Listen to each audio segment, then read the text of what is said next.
What is up, everybody? It is Alex from Heavy New York, and on the phone, we got Skinny from the almighty Mushroomhead. Thank you for your time today, man. I appreciate it. Right on, man. Thanks for having me on. Yeah, it's so great to have you here. A Wonderful Life is the new album coming out this Friday. Being that it was 6 years since The Righteous and the Butterfly, do you just consider this a follow-up to that album, or is this almost like a standout in a way in the Mushroomhead catalog? No, it's definitely just the next chapter in the catalog. Definitely, we took a lot of time in between writing albums to do a lot of touring and reestablish ourselves, at least try to reestablish ourselves in the European and the United Kingdom, especially touring. And after some hard work, we started doing that around 2016, trying to go back at least once a year to either one of the areas, and eventually got some attention. Got a deal with Napalm Records, who's set up camp over there in Germany, and that's been phenomenal. By the way, Napalm's amazing to work with. So a lot of that time in between was really just focused on setting ourselves up overseas. Like, was there a preconceived idea on how you wanted A Wonderful Life to sound like, or was there kind of like a lot of improvising involved in experimentation? Yes, massive experimenting.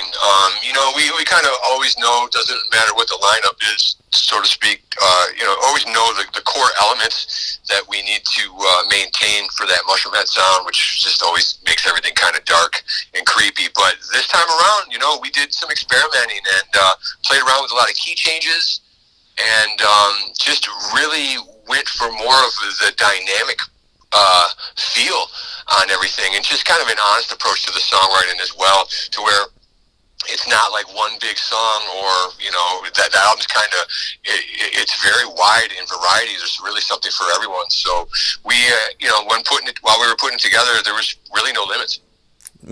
Well, this could just me being, like a listener of you guys, but I feel like, every Mushroomhead album does kind of like have its own distinct vibe behind it. Like, I thought, the 1995 self-titled album was very different from like M3, which is different from like Save Your Sorrow or something like that. So it's fair to say you guys have always liked to maybe take a new approach to everything, right? Yeah, absolutely. Even we like to expect the unexpected. We don't always know where it's headed, and it'll take us down a little bit of a different road sometimes.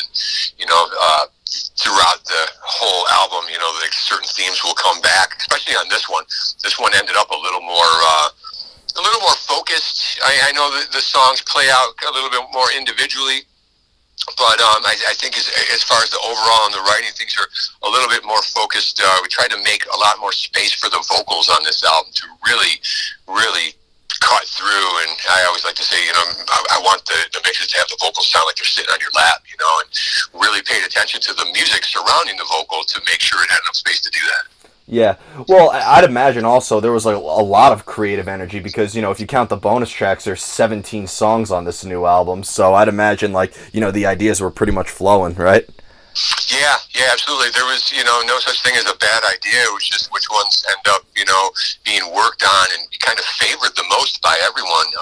It's not like, anything was kind of overlooked, and that's why certain versions of the album, if you get the bonus one, there's 17 tracks, and it's almost 71 minutes long. So there truly is something for everyone. Yeah, like when you like look, because especially listening to this album with a song like Pulse having sort of like a different vibe like than 11th Hour or I Am the One or The Flood or something like that, do you almost try to like capture a moment with each individual song, or is that not even really much of a priority in the songwriting?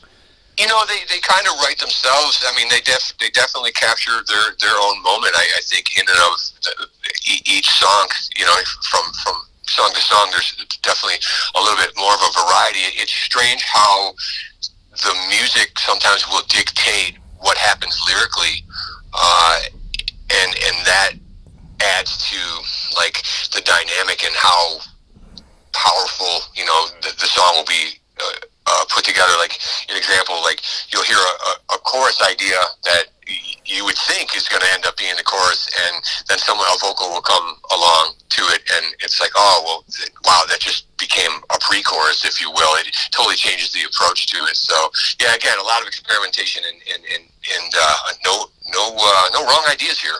Yeah, and I know you're not the vocalist per se, but I think it's fair to say that maybe some lyrical ideas could determine the music, right? Like I know that the last album, "The Righteous and the Butterfly," was dedicated to a loss that you guys have suffered. So I'd imagine that like maybe a concept could determine the music itself sometimes, right? Yeah, absolutely. Sometimes there is a concept, and maybe even just a key phrase, if you will, and oh, there's something to write, or write a song about, or just to write, an idea about, enough to have some inspiration, and then the music will come about, and just say, oh man, that phrase could fit that melody, or it could fit, in there if we had the right melody, and you put some of those ideas together. An example is the song "The Heresy."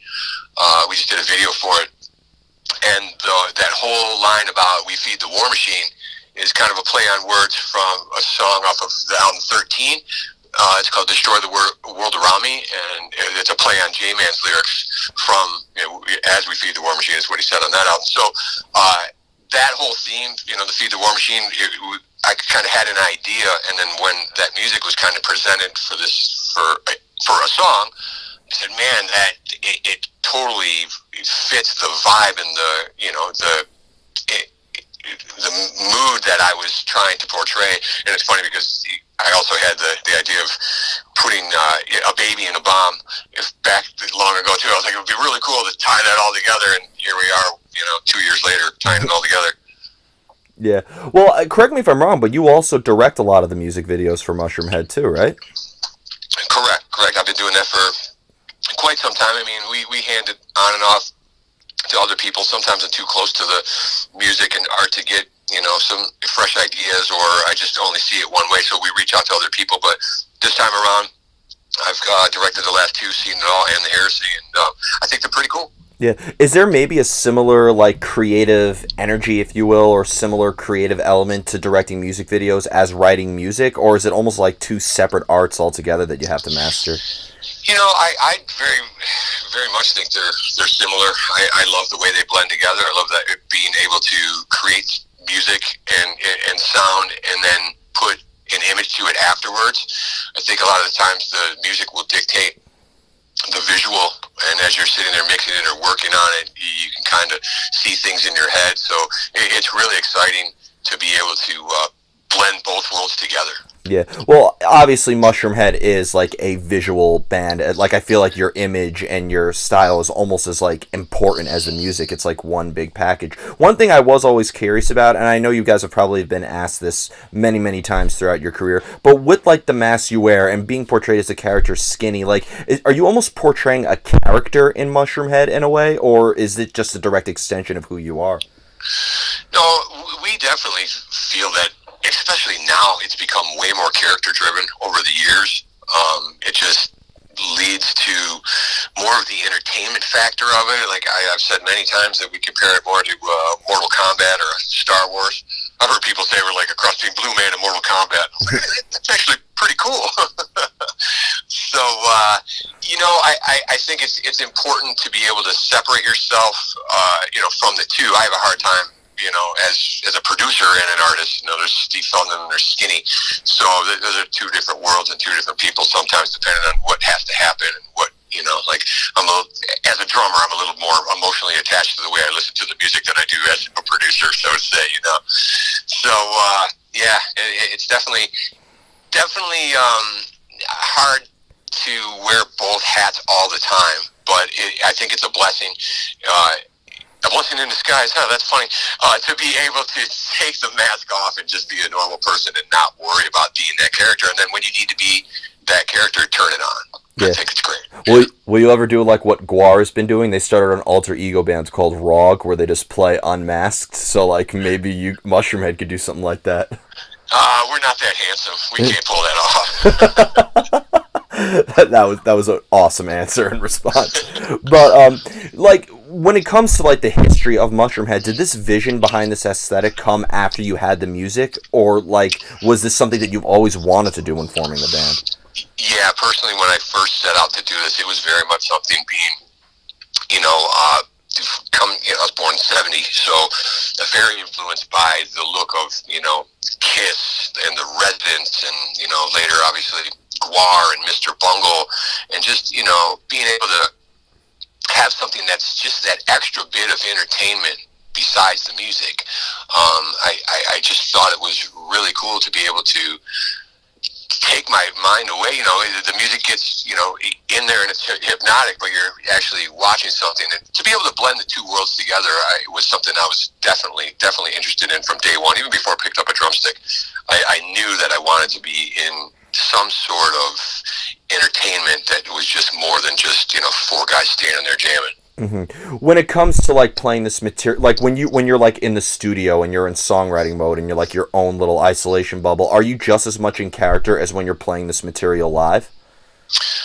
No. Like I said, there's two different modes, especially with me doing all the producing. You know, I have to wear both hats, and when I totally approach it as a drummer at first. I come down and lay down some beats and lay down some fills, and you know, I always want to overplay. I want to keep the energy happening. I want everything in your face, double bass, just rah. You know, just coming up being a hard rock, you know, and metal drummer. You know, it's cool, it's fun. You know, it's just what I love to do. And then as a producer, you start to listen to things come together, you know, with the rest of the band, and start to have to make space for, you know, the other 7 band members. So you can't just, you know, come in and take the hill, so to speak, by just being a drummer, although I do enjoy playing like that. It just doesn't always work out in the long run as far as the overall mix and things. You know, if it's lead drums all the time, that's great, but this isn't that. You know, this is an 8-piece band, and it's really nice when you can hear everyone and all the elements work together. Yeah, well, as a drummer, do you need music before you lay down the rhythm and the beat, or do you sometimes have a whole drum pattern written and the rest of the band can write over that? You know, that happens a lot. There's a lot of sections that are just people jamming to beats that were put down, and I try to not when I do that, because you know, come in, press record, sit down, jam drums for a half hour, and then go back, you know, play the click track or whatever, and then listen to it and say, man, there's a couple grooves right there that are pretty solid, or that beat's cool if you follow the kick pattern. That'll be a cool metal riff. But on this album, it was definitely more of, wow, listen to the swing of that tempo right there instead of listen to the pattern. It was more of the feeling of the drums and trying to make the drums more musical. And I think we were pretty successful on this record by doing that. And it made a lot of space, too, for the sounds to be bigger and a lot of openness for the vocal. Of course. You ready for the most difficult question of the whole interview? I think you'll be, from talking to you right now, I think you'll be a good person to answer this. Sure, I love a challenge. All right, so you have a song like Where the End Begins that's like over 7 minutes long, but then you have a song like I Am the One that's just under 4 minutes, and so on and so forth. How do you know when a song is done? Oh, it tells you. And it tells you, like I say it all the time, that song should have been over in December. I say that all the time, because some of them just go on way too long. It's just the vibe and what it is you're trying to say inside of that little piece, inside of that song, or even, you know, like I said, piece of music. So something like Where the End Begins is not your typical song at all. It's more of an, you know, we look at it more as art, and were we able to say everything we wanted to say inside of that time? And I'm not just saying lyrically either. There's a lot of sections in this album, and in those songs in particular, where it's not vocals going. You notice a lot of bands come in and that singer starts, and other than a guitar lead, the vocals never stop. We like to let the band kind of rock sometimes, but yeah, when it's man, I think your gut should tell you when it's over, especially being a songwriter. And if it's just going on and lumbering, I won't tell you which one, but there's one on this record that I would have cut a chorus out of. I can't wait to listen to this album with the intention of reviewing it, and I'm gonna. Can you tell me off the record what song it is, just so I know to listen to it further? I can't do that. You're gonna have to pick it up. All right, fine. Fair enough. Now, when it comes to being an artist, like to get inspired to write, to get into that songwriting mode, or even the vision for directing a music video, do you almost need to like put yourself in a certain place in certain time in order for ideas to flow, or does inspiration come out of the blue sometimes? You know, it truly does come out of the blue. I'm going to say the majority of the time. And I mean, it's literally anywhere. I'll give you a real fun example. On an audio inspiration that's on this album, there's a track called The 11th Hour. And in the middle of the verses, there's like a yelling type of part, a real aggressive thing in the middle of the singing. And it sounds like there's feedback happening. And what it is actually, there's right outside the studio, we have a big, large, gross dumpster, and the dumpster door, when you open it, it shrieks. It has the metal on metal, just the worst sound, man. It's just like nails on a chalkboard, but worse. And I said, we've got to sample that and put it into a song. So when you hear that screeching and screaming section in the 11th hour, it's not feedback, it's actually the dumpster door. So yeah, inspiration can strike anywhere at any time, and we're always open for it, that's for sure. Yeah, I've always I don't know how you would feel about this label, but I almost consider Mushroomhead to be like an experimental band. I mean, you have industrial sounds, you have metal sounds, you have, like some hip hop influences. I think you guys are really like a jack of all trades. No, you've absolutely nailed it, because the first album was put together as an experimental studio project. It was never even really supposed to get off the ground. It was just for recording purposes only. And after we put together the first 5 or 6 tracks, everyone was really kind of, everyone that was working on it was kind of impressed by what we were doing. It all had some genuineness to it. It all had a vibe. We said, man, we should consider, doing this live. And, once I had that conversation with everyone, they were all in. So we just said, fuck it, let's do it. Yeah, and I think that speaks high to like the tours that you've been on too, because like one minute you're on Mayhem Fest, and then the next minute like you're on like, I believe you played a couple dates on the Static X Project Regeneration tour, and like you've played with like a variety of different styles of bands. I remember on Mayhem Fest you were like on the same stage as Cannibal Corpse and like Miss May I. So like, yeah, no, you're absolutely right. I mean, like last year alone we did an ICP tour, and then we supported Static X. So I mean, we kind of can blend in all over the place, and that it definitely just lends to our kind of our 90s roots. But ultimately there are no rules, and I let's face it, it's entertainment at the end of the day. We want to be entertained as much as everyone else does. As much as we like entertaining too. But I mean, isn't that what it's all about? Especially when you're going to a live show, you take kind of a little bit of inspiration from like the European festivals, the way they do it. Their bands are pretty all over the place, so there's truly something for everyone. It's more of an event, and we're lucky to be part of it and be able to cross over into so many genres, if you will. Yeah, and with like your stage presence, I mean, like obviously when you're preparing for a tour, you got to practice executing the material and stuff. But like, I mean, the way that your stage presence and production is, I mean, do you almost have to like practice a choreography in a way as well? Like, do you have to practice your stage presence? To some degree, there is 8 people, so it gets cluttered sometimes, especially in the club circuits. So a lot of that is, we'll, the first week or 10 days do a lot of study and put our camera out front of the house and watch what we're doing and seeing where we're at. And it's not really so much telling us what so much to do as it instantly says what not to do. So there's a lot to be learned by watching yourself the first week of a tour or whatever. Even if you've been doing it, this is year 27 for us, and we've been touring a real long time, and we still learn something every time we go out. Yeah, and there's no such thing as an artist who stops learning, or I don't think there's such thing as a human who stops learning. We're always learning. There better not be, man. I learn something every day, and I probably say it, especially like when you're working on like digital stuff, Pro Tools or something. It's like, I didn't know that. I've been doing this for 22 years. Exactly. I have 2 more questions for you. But originating in Cleveland, like I've actually interviewed a small handful of bands that originated in like not even just Cleveland, but Ohio in general, and it seems like every time I'm talking to like a metal band, they always mention like the Seattle grunge scene or the Tampa, Florida death metal scene or the Massachusetts metalcore scene, but like I don't think people give Ohio enough credit. I mean, obviously with 9 Inch Nails and Filter coming out of there, Boba Flex is killing it, Devil Wears Prada, and you guys, of course. Was there kind of like a scene that Mushroomhead kind of cut their teeth in? Yeah, absolutely. I mean, in the 90s, it was definitely like, right as the whole 9 Inch Nails was popping off, and then, the early 2000s became the new metal scene, and, Chimera was another really heavy-duty metal band out of Cleveland as well. Integrity, cool, hardcore scene for Cleveland.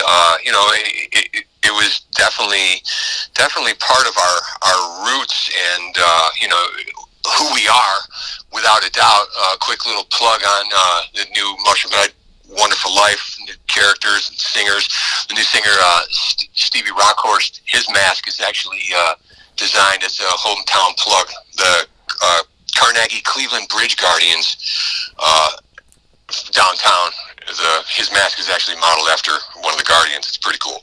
That's incredible. Yeah, like I've noticed that like every band that like puts on that is from there, it's not even just that the music is cool, but like they always have like a great stage presence. Like Chimera is one of the first bands I saw live, and they were just phenomenal with their stage presence. And 9 Inch Nails with their usages of lights, and you guys with everything you do. It almost seems like it's not just about the music in Cleveland, but it's also the stage presence. It's almost like an act. Yeah. Well, yeah, and it's just a lot of attitude. You know, there's definitely some toughness coming out of Cleveland. You know, we're the butt end of everyone's jokes, but you know, we kind of take it with pride. Like, damn right, we're from Cleveland.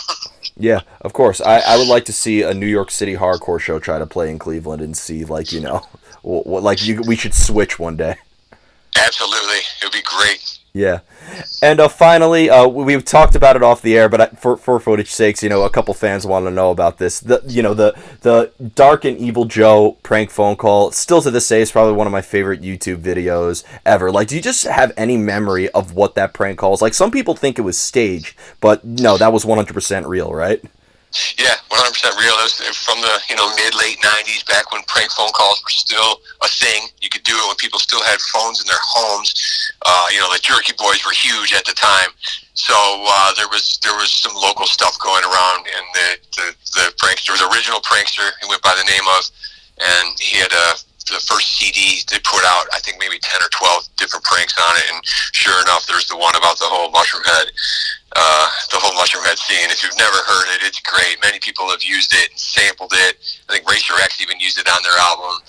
We've included it on a couple from the Eclipse version of Double X and the M3 when we originally put it out. But yeah, the original prankster from the mid 90s, late 90s prank it's become a classic, man. It was a real deal. I still chuckle every time I hear it. Yeah. One thing a lot of people don't know is that here in New York City, we actually have a huge underground black metal scene. A huge. And like, I have not been to one underground black metal show where somebody does not reference that prank phone call.